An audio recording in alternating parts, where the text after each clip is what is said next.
নমস্কার বন্ধুরা, উর্মিলা কিচেন আজ নিয়ে এসেছি ট্যাংরা মাছ দিয়ে পালং শাকের হালকা ঝোল। কিছুটা মাছ নিয়ে নিয়েছি, হাফ চামচ লবণ দিয়ে দিলাম, হাফ চামচ হলুদ দিয়ে দিলাম। লবণ হলুদ দিয়ে মাছটাকে ভালো করে মাখিয়ে নেব। মাখানো হয়ে গেছে। একটা কড়া বসিয়ে দিয়েছি, কড়াইতে কিছুটা তেল দিয়ে দিলাম।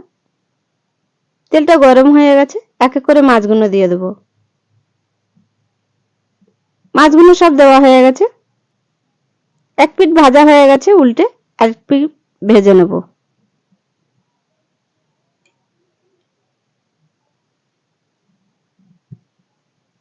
মাছগুলো ভাজা হয়ে গেছে লাল লাল করে, একটা প্লেটে তুলে নেব।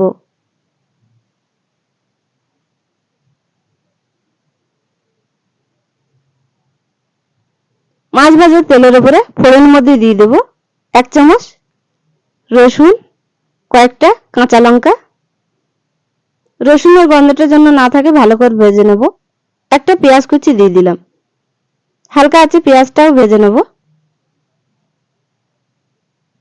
স্বাদ মতন লবণ দিয়ে দিলাম,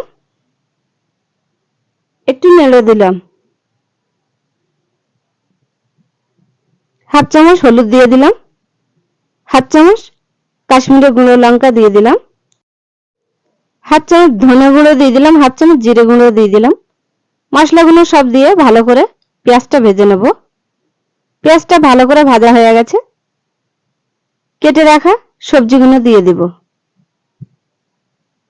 সবজিগুলো সব দেওয়া হয়ে গেছে, এবার একটু নেড়ে দেব।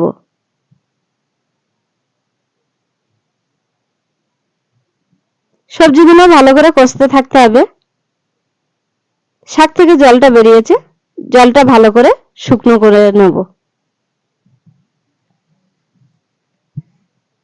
আর একটু নেড়ে দেব।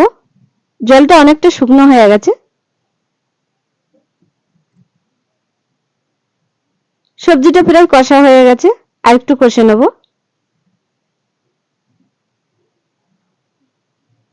সবজিটা কষা হয়ে গেছে, পরিমাণ মতন জল দিয়ে দিলাম। জল দেওয়া হয়ে গেছে, এবার একটু নেড়ে দিলাম। সবজিটা ফুটে উঠেছে, কালারটা কিন্তু খুব সুন্দর লাগছে। মাছগুলো এক এক করে দিয়ে দেবো। মাছগুলো সব দেওয়া হয়ে গেছে, একটু নেড়ে দেবো। সবজিটা হয়ে গেছে, নামিয়ে নেবো। নামিয়ে পরিবেশন করব। আপনাদের ভালো লাগলে কমেন্ট, শেয়ার, লাইক, সাবস্ক্রাইব করবেন।